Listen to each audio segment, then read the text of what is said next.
Hey everybody, really quickly, I'll just make a quick introduction. So thanks everybody for coming out.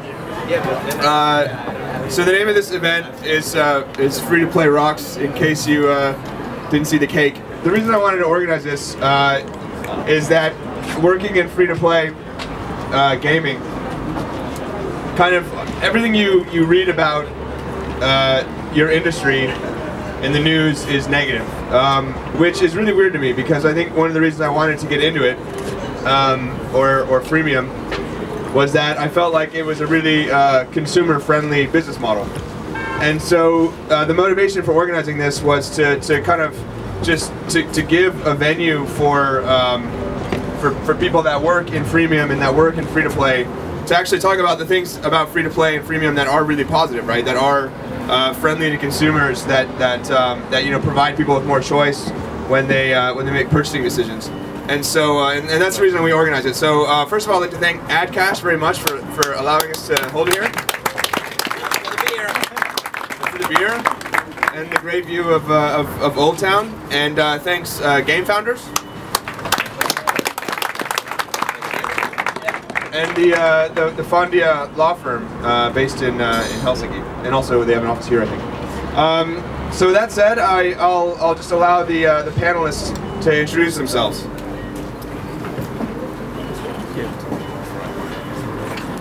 Hello. My name is Aki Järvinen. I represent Grand Crew. We are a gaming startup based in Helsinki, about to launch our first free-to-play title for iOS called Supernauts. And my background is in game design, but lately I've been basically in producer, executive producer, product lead roles, running different free-to-play projects and teams. And my background before that is sort of a mixed variety of different kinds of game, ranging from online gambling to the first generation mobile games like 10 years back. Yeah, that's it. Okay, hello, my name is Tuomas Pirinen. I'm here representing Remedy Entertainment. It's the makers of Max Payne and Alan Wake and Death Rally and lots of other interesting things. I've been in the industry for 19 years now. I've done everything from Need for Speed to Driver to I did pen and paper games with Games Workshop. I made Warhammer Mordheim. I've done free-to-play games, premium games, the whole lot. It's and for the I've been working in North America for the last 9 years, so I've only just came back to Finland to work with my friends at Remedy. So I've been there for a year, and it's the very exciting time for us. Hi, I'm Mika Porspakka. I'm here representing Rovio. So my background is games. Started Cheese or Chocolate actually with Aki at the same time for I was there as an art director and lately executive producer, which is the role that I am in Rovio also. And my beginnings in games business were at Mr. Good Living in Helsinki, and it was the kind of mobile games for Java phones and all that. So it's coming up to 10 years now for me in the industry, and it's all been free-to-play games and mobile. Okay, my name is working. Yes. My name is Osmo Avalampi. I started in gaming, straight into free-to-play gaming 11 years ago at Sulake, where I led the technical side of the development. In that time developed one of the world's first free-to-play analytics platforms for the company. And 2 years ago founded a company called Metrify, where we do analytics, and in particular free-to-something analytical solutions for businesses other than gaming. So I'm trying to apply what I learned in gaming and free-to-play gaming into other businesses. And my name is Seufert. I'm the head of marketing at Wooga, which is a Berlin-based free-to-play mobile game developer. Before that, I worked with Aki and Mika at Digital Chocolate and another gaming startup, and Skype here in Tallinn. So moving on to the panel. The first question: how would you define free-to-play? Well, funnily enough, there is no official agreed description, but I define it as a game where you can access all the gameplay content from the beginning to end without ever having to pay. There might be need for a non-paying player to grind a bit or do more difficult quests, but in essence you can't get any of the actual gameplay content away. I would put a slight exception to a visual, the enhancements. Those you could potentially gate away with a pay gate and still call it completely free-to-play. To me, the point that if it was a story-driven free-to-play game, you have to be able to play from the beginning to the end, all the possible endings, without ever having to pay a single cent. That's my definition.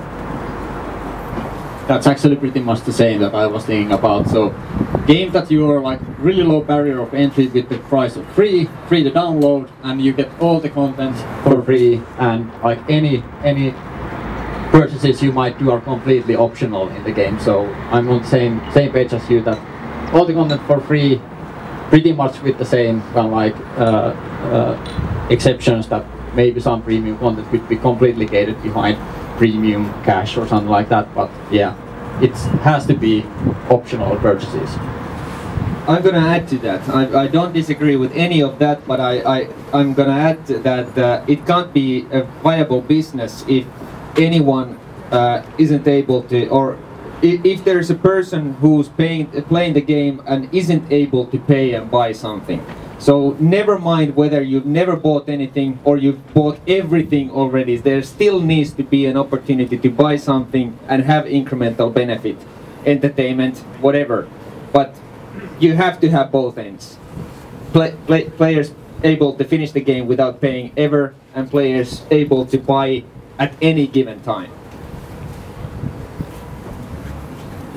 Yeah, I suppose my definition is more sort of high level, because I see it more or less as a distribution and business model for products like games, and what that means that business model, distribution model, has fundamental effects, consequences for the design, and those consequences are exactly the ones that these guys just described.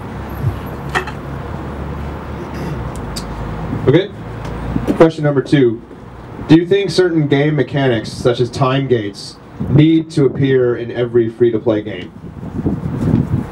Easy answer for me, no. It's look at Path of Exile. There are no time gates, so one could argue that since it's a Diablo-like game, that the entire game is a one massive time gate, but that's beside the point. It's there are plenty of successful free-to-play games that don't have any time gates. Those are usually associated with the games that are designed to work with a modern life, where you want to play something quickly, like during a bus trip, or when you are taking a break at the work, or you have 5 extra minutes because of lunch, and the time gate sort of pays that, but that is in no way, shape or form a requirement for a free-to-play game. I mean, there is incredible number of good free-to-play games that don't have any time gates, and then there are good free-to-play games that do. It's not a requirement to me. And I think it's also like a question of like platform and the device that you are doing the game for. So I would think it would be quite horrid for actually to have like a platform like console or PC, where the gaming sessions are usually like you launch up the game and you launch up the console, and you're like aiming to at least play for at least half an hour or maybe even for hours. So time gate wouldn't really like work for something like that. But then when you have a device like mobile, smartphone or tablet, and the gaming sessions usually are like a couple of minutes at a time, and faced like multiple sessions during the day, so it's kind of like really easy for that kind of like gaming designs to work in games like that, that you put something in motion and you return to the game, and it works there, but it doesn't work everywhere, so why would you put it there? So Just to clarify, time gates is just an example. What I meant was, are there certain mechanics that must be in every free-to-play game that sort of define free-to-play? There are certain mechanics that need to be. I mean, every game needs to have some mechanics. Not every game needs to have time mechanics. Or the same mechanic. Or the same mechanics. I mean, games are ultimately completely arbitrary restrictions on what pieces of the game content you can access at any given time. And in the time-gated games, that restriction is on time you can spend on the game. But you could have some other arbitrary restriction. Yeah, I think the problem for me is that any exceptions you could say that every free-to-play game has to have that is somebody would come up with a game that opposite the game that already deals with. Yeah, I kind of my basic answer to the first question is no, that it's kind of like a symptom of lazy design if you go with the sort of lowest barrier of entry of what is popular out there. You are not really leading anything, you're just following. Then again, conventions are important. I suppose, like, when we make this sort of a question of whether some kind of a mechanic is appropriate in a given context, it's the context that matters to me. And the guys already touched upon that it doesn't really make any sense. It's a very crude design decision to include time gates into a console AAA experience, but it's somehow more appropriate to include that in the mobile context, where the presumption is that you don't play as long sessions, but you play a number of sessions during the day. But I mean, then again, I would say that to Eric's follow-up question, I kind of feel that most free-to-play games have to pay more attention to the game economy than necessarily other ones.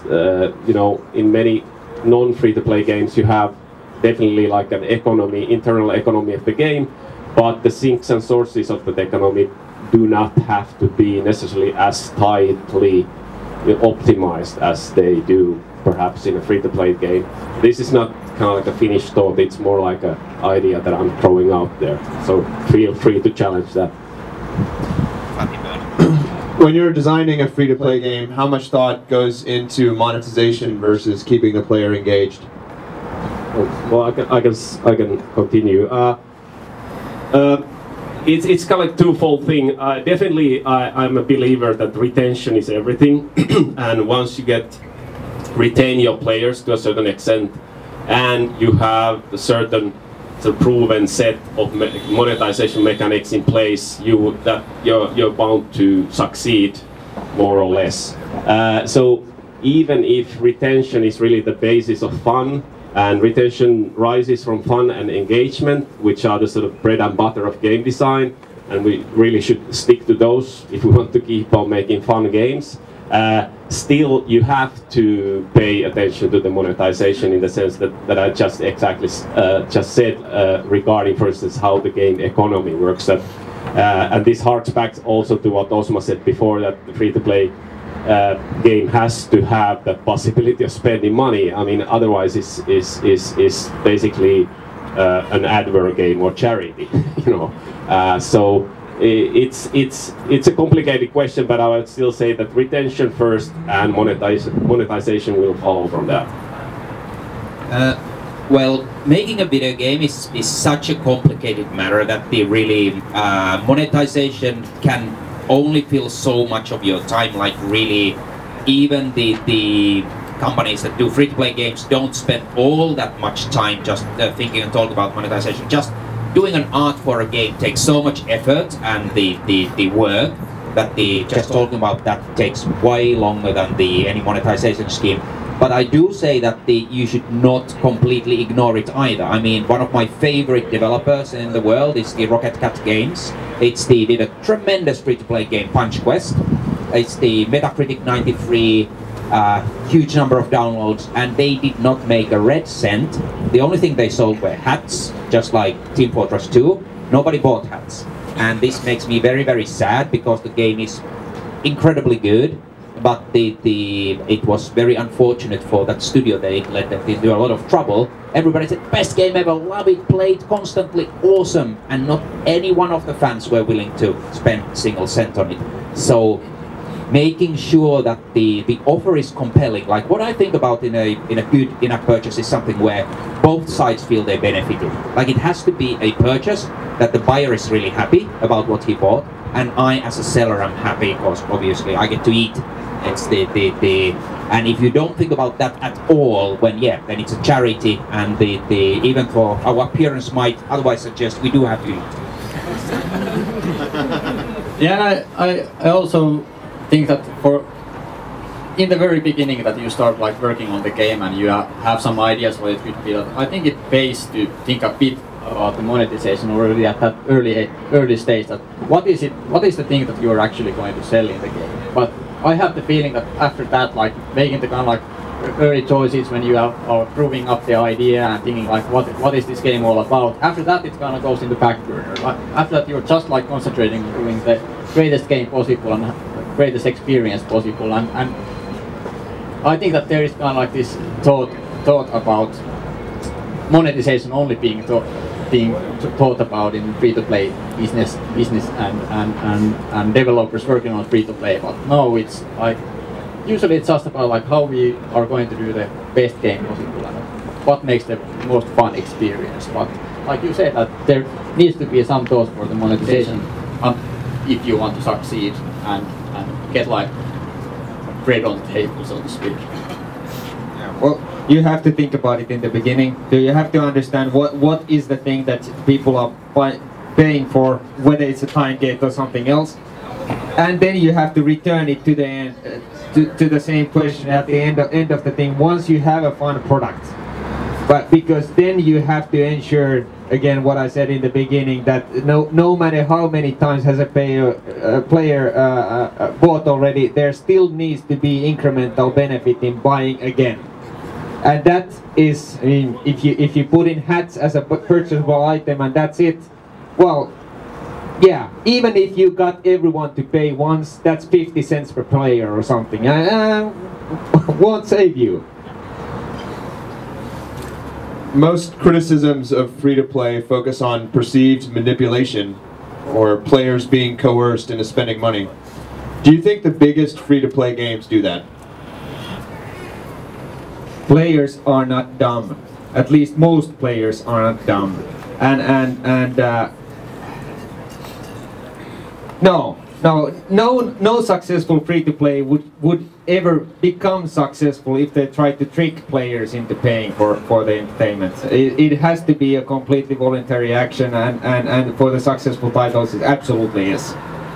Yeah, I think that's such a cynical statement in a way, that like you give a lousy experience for a person and then you ask money for that. Like, would she like want to pay for it or not? And kind of like, I punch you, I ask for 50 cents to punch you again, so it's not like a great business model in that sense. So you have to give something for the player, and the player has to have a great experience, and monetization comes like afterwards. Like, you have to do a great product and then you can think about how to make money with it.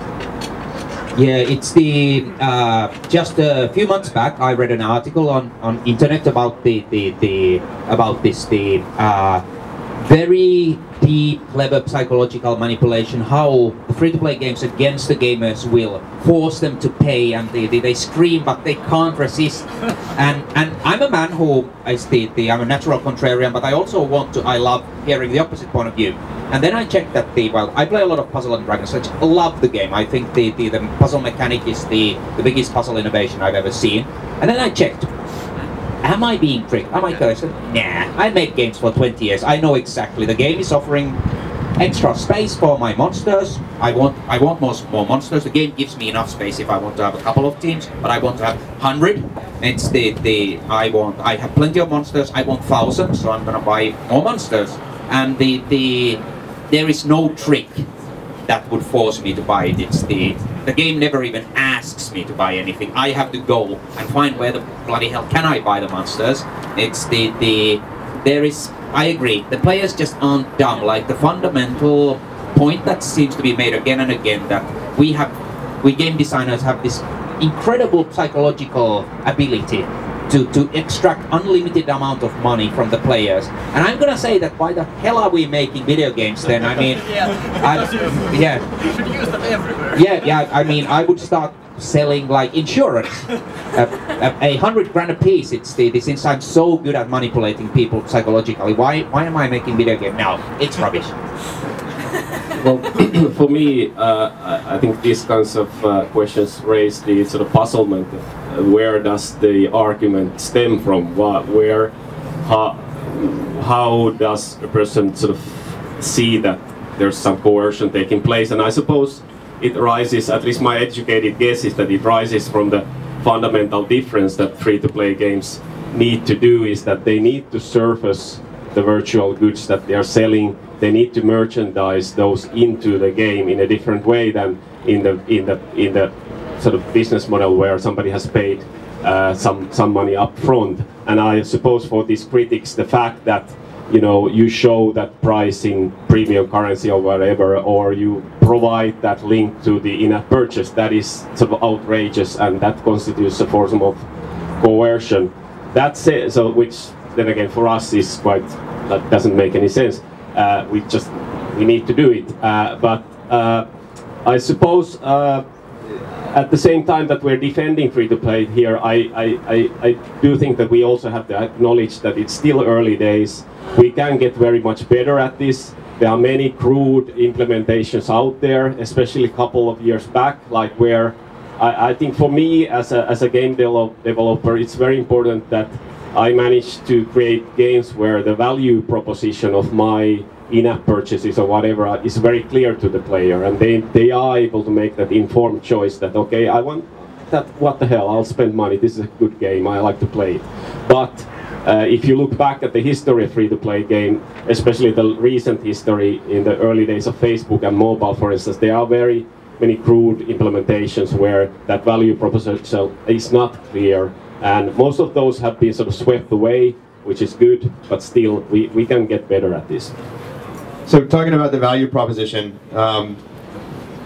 so the concept of a whale in free-to-play is someone who spends quite a bit of money, and there's not like a dollar number attached to that, but there are you can find examples of people that have spent thousands of dollars in, for instance, Clash of Clans. When you're designing a game, how much thought goes into trying to allow people to become whales? How important is that for the game design process? Well, if I start, I wouldn't say that it's important, but certainly it is useful to have this kind of an acid test to your game's economy, that is it possible to sink significant amounts of money into this game, and what is the sort of progression of the game behind that. And I suppose we come back to what I just said earlier, is that we shouldn't hide behind that fact that everybody needs whales to make money in this business.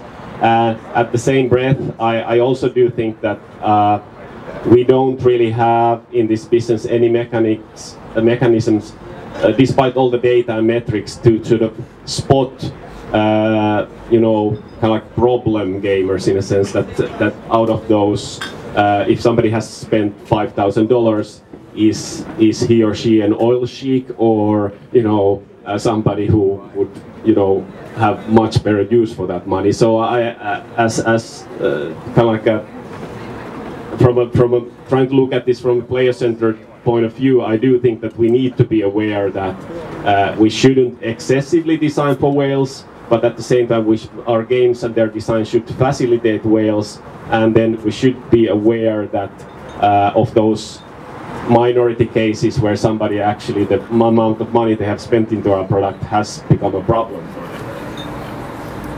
Well, not many arguments. First off, I do have to say that I personally greatly dislike the term whale. I believe it comes from the Las Vegas gambling. You really are talking about super fans most of the time. Obviously there are free-to-play games where there is actually a limited amount of money you can spend on them, but even those, usually that's a reasonably significant amount of money, because the game has to be successful. Just like Kickstarter campaigns won't succeed without the big backers. It's the free-to-play games do need the gamers who really get into them. And I fully agree with the spotting problem players, like my friends at Perfect World. They invite all the big the payers every year to visit the studio, meet the developers, but also to check on them, make sure that all these people are engaging in a healthy way, and because no game developer wants to have a case where there was a problem user of your game. I'd much rather refund everything if there was a this mystical single mother who spends all her checks on my free-to-play game, which I don't really believe that exists, but if it did, I would give every cent back as soon as I learned about her or him. Whatever. It's and we can message our players, and I think it's very healthy for games developers when you find somebody who's spending a lot of money. Engage in a little bit of chat. Hey, rate your playing game, enjoying. And you will very quickly learn what kind of person there is on the other end. But I do think we need to do better, and I think that there would even one problem spender is too much. On the flip side, I spend quite a lot of money on Puzzle and Dragons, but nothing I can't handle. I know people who spend very significant amounts of money on World of Tanks. They are very wealthy. Again, I think people are rational enough that I have a lot of disposable income. I really like this game. I can spend a lot of money. I don't have a lot of disposable income, and this is the vast majority of the gamers. I won't spend any money. I'll just play it for fun. Yes, let's make sure that we never get any problem players, and if we do, is make sure that they get their money back and they get help. And in a way, to turn the argument upside down, in a way, is that could you make a game so that you don't see any whales if you have a good game or a success case? So I think no. Like anyway, if you have a great game with a great potential and people enjoy it and want to spend, they naturally will become like whales. You will see those people that will spend hundreds and thousands of dollars during their time with the game, into the game. So in a way, I think it just shows that you have, in a way, that you have made a great product, that there are people that really enjoy it and want to spend money on that. But I'm on the same page with these guys that you have to be like handle the whales in a way that make sure that you don't excessively try to like build your case on top of them, and also see that people don't that the spending isn't problematic. But how to get there, it's sometimes a bit problematic. A mature free-to-play company will have an operational team that basically one of their, if not the primary, at least one of their top priority jobs is to just scan for the data and look for any potential fraud or problem customers and find out if they truly are that, or was it just a red flag. Okay, we'll do one more question and then we can open up if there are any questions from the audience. So I'll end on this. What positive aspects of free-to-play do you think are unfairly ignored by critics? Well, getting a people who necessarily don't have a lot of disposable income, give them a chance to play a multi-million-dollar budget games for free. I mean, just rattle off the top of my head: Hearthstone, Team Fortress 2, Path of Exile, the World of Tanks, Puzzle and Dragons. There is a long list of incredibly high-quality games that you can play forever without paying a single cent. We've just seen in Brazil, free-to-play is very big. We all know that the average Brazilian doesn't have the kind of disposable income yet that you see in the Western world. It's very democratic in that way. Highly affordable interactive entertainment for everybody. What else do you need? Yeah, just to continue with that, like we see a lot more people playing. We have a lot more gamers nowadays in the world that we had like five years ago. We have much more mixed group of people playing. We have like games that have 50-50, like male and female. We have games that have like majority is female players, and these kind of genres of games that we hadn't, and completely new people coming into games, and that's good. Just to add to that, I went to the League of Legends World Championships in LA, and I've never seen an atmosphere like that even in any sports event. Like, I've never seen people enjoy themselves so much. It's and that's something that the free-to-play and esports have brought into the hobby, which to me it was a fantastic experience, and thanks to free-to-play and League of Legends, it exists. You should go. Awesome event. Yeah, I think a useful analogy for this is from the 80s when there was this campaign, but then the record companies like against using like C cassettes to tape music. So they had this like that whole campaign that home taping is killing music, and I think the best reaction that for back then was from the Paul McGuinness, who used to be the Gestilist manager of U2, and he said that it's not killing music, it's spreading music, and I think that's the same goes for free-to-play. It's not killing gaming, it's spreading gaming, as these guys just said. Okay, one more issue. Slightly off the games themselves, but from our chat before the panel, there was no good data on what are successful games and how are they doing before free-to-play, because Apple Store just brought that transparency in, and that has done a whole lot of good to the industry. Okay, does anybody have any questions for the panel? Yep. Yeah, hi, I'm Jukka Juslin from Finland. I wanted to ask if you have any info how big percent of game companies are doing free-to-play. Like, do you have any statistics? Well, it's a little bit misleading because you have the console houses doing like us. It's the Remedy's making a big console game for Microsoft. And there is a humongous team on that. And then there is a lot of very small companies making free-to-play games. So the number of companies might be quite large, but the number of people working on Premium, I would still think, simply because I think the Watch Dogs is something like over 1,000 people now, the team. And so that's a hell of a lot of small companies put together. It's so the number of companies probably is very high, but the number of people, I think, simply because for the Premium game like a Watch Dogs, you need a humongous team. It's also partly mobile, PC, console, you need very different amounts. But no, official records, I don't know that they exist. Might be an interesting project for somebody to count them. Anybody else have a question? No? Okay, everyone please give a round of applause for the panel.